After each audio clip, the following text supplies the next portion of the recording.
लोकशाहीमध्ये जनता मतदान करते, आपले नगरसेवक, आमदार, खासदार निवडते आणि त्यांच्याकडून विकासाची अपेक्षा ठेवते. निवडणुकीच्या वेळी अनेक आश्वासनं दिली जातात, मोठमोठी वचनं दिली जातात, पण निवडणूक संपल्यानंतर अनेक वेळा जनतेच्या समस्या मात्र तशाच राहतात.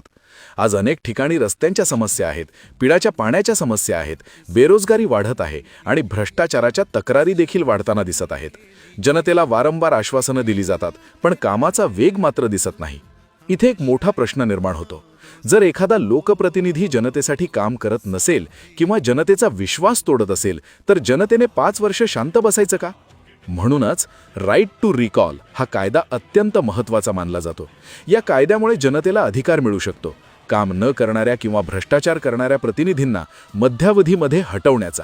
लोकशाही म्हणजे जनतेची ताकद असते, सत्ता जनतेची आहे आणि निर्णयही जनतेचाच असतो. मी हा लढा उभा करतोय आणि या लढ्यामध्ये कोल्हापूरकरांनी तसेच संपूर्ण महाराष्ट्रातील जनतेने मला साथ देणे अत्यंत गरजेचे आहे.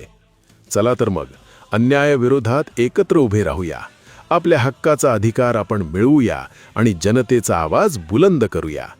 राईट टू रिकॉल हा कायदा लागू झालाच पाहिजे, हीच आमची ठाम मागणी. तुमचाच लढवय्या कार्यकर्ता गणेश संजय लाड, उज्ज्वल कोल्हापूर संघटना.